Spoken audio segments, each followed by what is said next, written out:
दोस्तों नमस्कार। मैं आपके लिए लेकर आया हूँ एक और मज़ेदार वीडियो। एक पाकिस्तानी न्यूज़ चैनल में हो रहे इस डिबेट में पाक फौज को जिहादी पैदा करने का जिम्मेदार बताया। इन 3 एंकर्स ने मिलकर इस मेजर जनरल को किस तरीके से धोया है इस वीडियो में देखने को मिलेगा। चलिए दोस्तों वीडियो देख लेते हैं।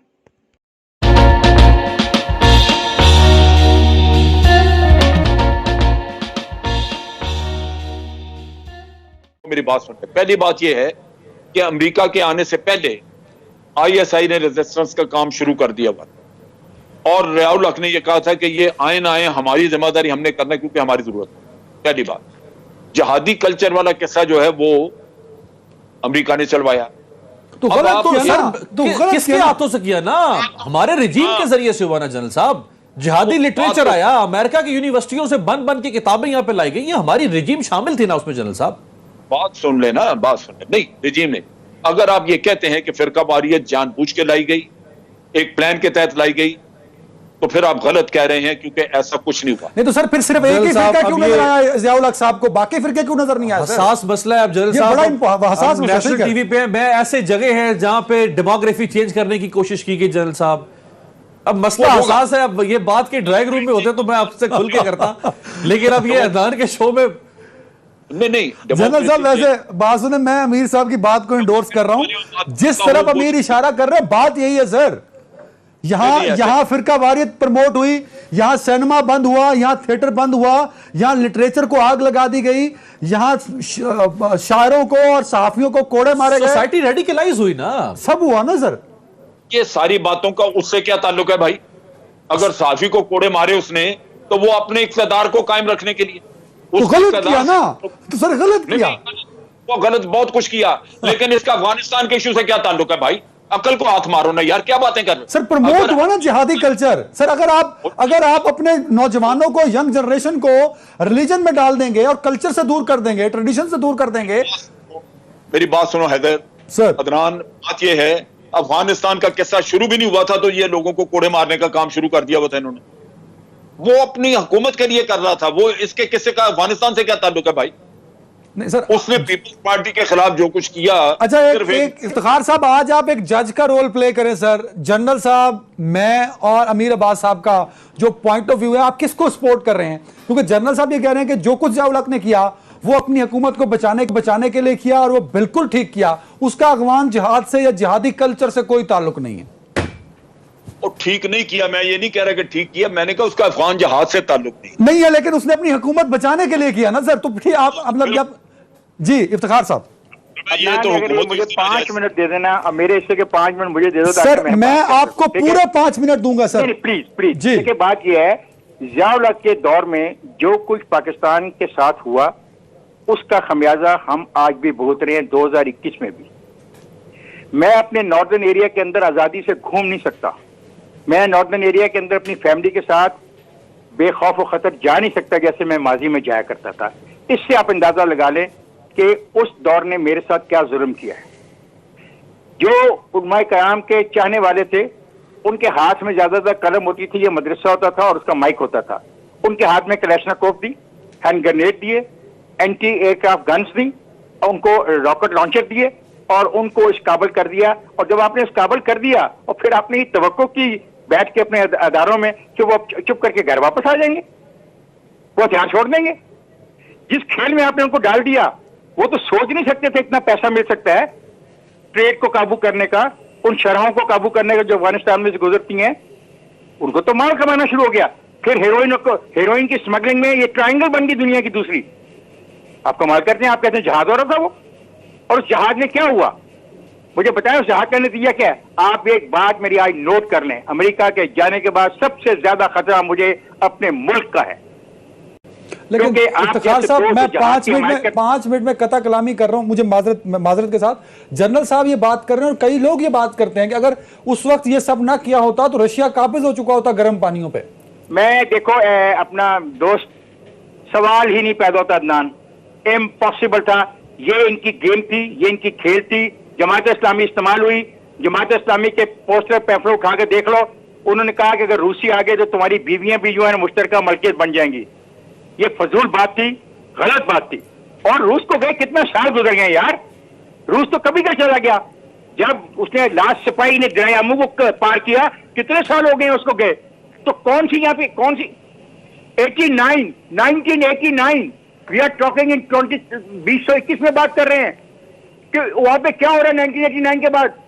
कोई रूस बैठा हुआ है, रूस काबज है, रूस हमने हमलावर कर दिया, रूस अफगानिस्तान से घुसर के केपीके में दाखिल हो गया और वहां से बलूचिस्तान से होता हुआ समुद्र तक चला गया। सब झूठ था, सब झूठ था।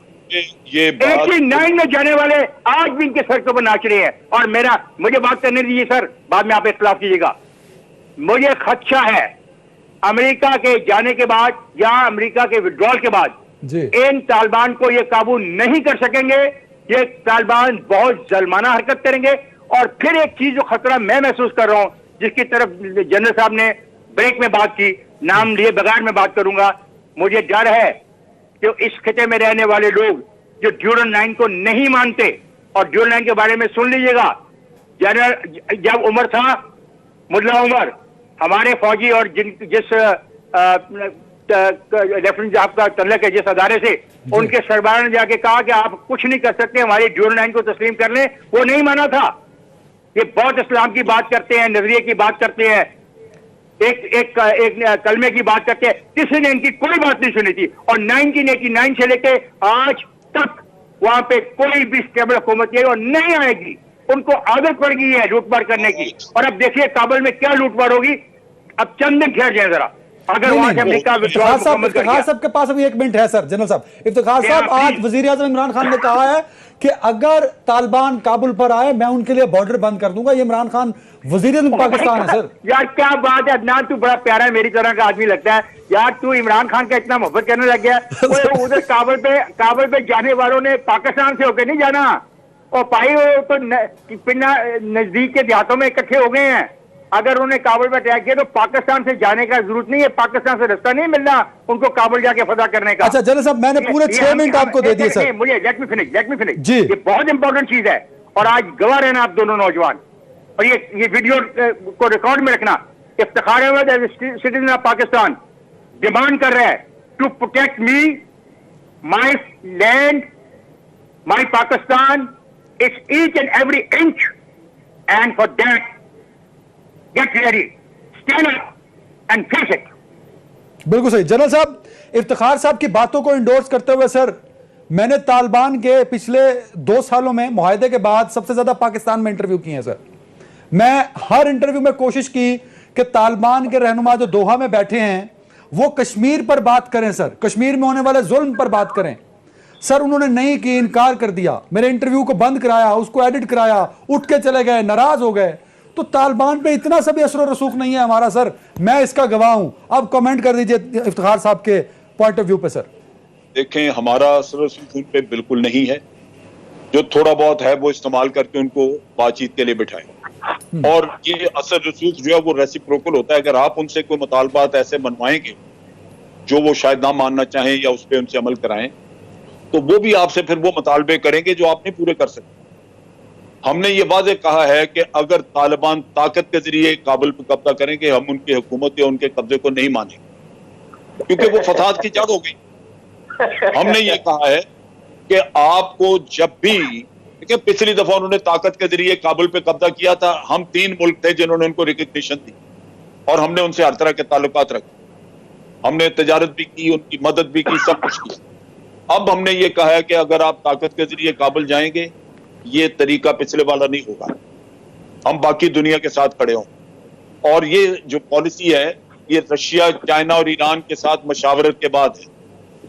आप उनको रिकग्निशन नहीं देंगे क्योंकि वहां होनी है लड़ाई। फिर वो खाना जंगी की जड़ है, क्योंकि जो लोग तालिबान को पसंद नहीं करते वहां पे, अब्दुल्ला है, अशरफ गनी है, वो हजारा का जो लीडर है, ये लोग उनके साथ लड़ेंगे। ये तो बिला वजह फसाद की वो तो शुरू हो गया ना सर। इसमें तो आप गे वाला सीगा ही इस्तेमाल ना करें ना सर, अब तो शुरू हो गया काम। देखिए अभी तो उनका कब्जा नहीं ना, अभी तो उनका काबुल पे कब्जा नहीं ना। हम तो वो बात करें कि जब काबुल पे कब्जा करें, वो ऐलान करेंगे हमने हुकूमत बना दी, तो हम कहेंगे कि नहीं मान रहे हम आपकी। ये मैं बात करूं। अब दूसरी बात जो समझने की है, पख्तूनिस्तान का ढोंग था सिर्फ यहां फसाद खड़ा करने। आप सोचिए, पाकिस्तान में कोई जी शऊर कोई अकल वाला आदमी वो इस अफगानिस्तान जहां खाना जंगी रहती है उसका हिस्सा बनना चाहेगा? और अगर आजाद पख्तूनिस्तान की बात करें तो अफगानिस्तान क्या अपना हिस्सा पख्तूनों का छोड़ना चाहेगा? अफगानिस्तान के तो टूटे हो जाएंगे, नॉर्थ अफगानिस्तान जाके मिल जाएगा उनके साथ, ताजिकिस्तान के साथ, ये पख्तून और रह क्या जाएगा? ये इस ढोंग को आप सिर्फ ये देखें कि ये फसाद है। और पाकिस्तान में अली मोहम्मद जान के लोगों को जाके पूछें अफगानिस्तान का हिस्सा बनना चाहता कोई? ये पैसे मिलते हैं उसकी वजह से नारे लगवा देते हैं, बहुत डबल पैसे लेते हैं और लोग सारे वहां से पैसे खा रहे हैं और ये उनकी प्रॉक्सी नारा बोल रहे हैं। अगर आज इनको कह दिया जाए जो अफगानिस्तान का हिस्सा बन, जो नहीं जाएंगे। जिस मुल्क में स्टेबिलिटी का कोई मामला नहीं है, दुनिया का बैकवर्ड तरीन है, रिश्वत है, वहां पे हर कोई गलत काम वहां पे हो रहा है, नारकोटिक्स का खाता नहीं, आप उसका बनना चाहिए। सर जो नारे लगा रहे हैं पाकिस्तान के खिलाफ, अगर कल को तालिबान भी वही नारे लगाने लग गए टीटीए वाले, तो then where we stand? Sir ये बात तो इफ्तिखार सब पूछ रहे हैं। मैं भी वही तुम्हें समझा रहा हूं जी। टीटीए वाला नहीं करेगा, टीटीए वाला मैं बता रहे हैं। नहीं ये नहीं बात, ये हम नहीं देते, ईरान ने बहुत दिया है, पैसे दिए हैं। देखिए जनरल साहब, उनके पास असला कहां से आ रहा है? उन तालिबान के पास असला कहां से आ रहा है? उन तालिबान के पास असला कहां से आ रहा है, ये तो बताएं। मैं बता तो रहा हूं, ये 6 महीने पहले ईरान ने उनको 29,000 राइफल दी है, पैसे भी देते हैं। एक वक्त था कि ईरान और इंडिया मिलकर उनके जनरल साहब मुझे एक बात नहीं समझ आ रही सर, मुझे एक बात समझ नहीं आ रही। आप उन तालिबान से ये नहीं मना पा रहे कि वो दोहा में रॉ से मिल रहे हैं पिछले महीने में, ये बात आप नहीं मनवा पा रहे। आपके पास फोटोज हैं, आपके पास वीडियोज हैं, सीसीटीवी फोटो, फिर उनसे आप अगली बातें कैसे मनवाएंगे जिसका आप तज़किरा कर रहे हैं? सर यार जो वो हमसे मनवाना चाहते हैं हम नहीं मान रहे। वो क्या मनवाना चाहते हैं? वो मनवाना ये चाहते हैं कि हम 100% उनको सपोर्ट करें, अशरफ गनी की बात ना सुने। हम ये कहते हैं कि जो जिसकी हुकूमत है वहां पे उसकी हम बात सुनेंगे, और हम ये कहते हैं कि आप तालिबान अकेले मामे नहीं बन सकते इस अफगानिस्तान के। जनरल साहब अदनान जो जनरल साहब ने एक सवाल रेज किया है कि असला उनको ईरान से जा रहा है, मैं चाहूंगा अमीर अब्बास इस पे अपना नुक्ता निगाह से हमें आगाह करे, क्योंकि ये बहुत सीरियस मामला है। This is very serious allegation. मैं आपको इंटेलिजेंस रिपोर्ट दे देता हूँ, मैंने इंटेलिजेंस रिपोर्ट पढ़ी है। ओ सर, इंटेलिजेंस रिपोर्ट्स में तो और भी बहुत कुछ लिखा होता है अमीर भाई। लिखा है बिल्कुल ठीक। हमने जो इस्तेमाल किया उनको उनकी फैमिलीज की वजह से किया है, और कोयटा में जो कोयटा शूरा उसकी वजह से किया है। उनके लीडर मारे जाए अगर हम धक्का दे के बाहर निकालें। सर मैं जरा कमेंट अमीर साहब का भी इस पे ले लूं जरा। उनको दोहा में आने जाने के लिए सारा रिज़्क़ और इन चीजों का इंतजाम हमने दिया है। आज वो फिर रहे हैं यहाँ पे हमारी वजह से, इसके अलावा हमारा कोई होल्ड नहीं है। इसी तरह टर्की में कुछ लीडर टर्की उनको फैसिलिटेट करता है, कुछ जर्मनी में है वो जर्मनी फैसिलिटेट। देखिए अदनान, अमीर साहब जो कुछ दोहा में हो रहा है, जो कुछ इस्तांबुल में हो रहा है, उससे ज्यादा जरूरी वो नुक्ता था जो इफ्तिखार साहब ने उठाया कि जब ये अफगान जिहाद और ये अपने गर्म पानियों को बचाने के लिए, पता नहीं आपने गर्म पानियों से कौन सी को 30 साल से कमाई हासिल कर ली है, जिनको बचाने के लिए आपने पूरे मुल्क के अंदर जो पानियों का मसला नहीं है, बलोचिस्तान अलहदा हो रहा था। चले बलोचिस्तान अलहदा नहीं करके आपने बलोचिस्तान को कहां रख लिया जनरल साहब?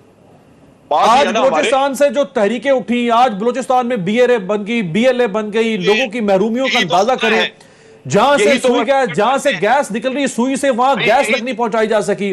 पहला जो विमेन यूनिवर्सिटी बनी बलोचिस्तान में वो 2005 में बन रही है। सर आज भी बलोचिस्तान खुद मुख्तियार नहीं है जनरल साहब, आज भी वहां इलेक्टेड मेंबर कुछ नहीं कर सकता। बात सुनो, क्या वो खुद ब खुद ये सारा कुछ कर रहे थे? तो दोस्तों उम्मीद करता हूँ आपको वीडियो पसंद आया होगा, तो वीडियो को लाइक कर दीजिए, शेयर कर दीजिए और चैनल को सब्सक्राइब कर दीजिए।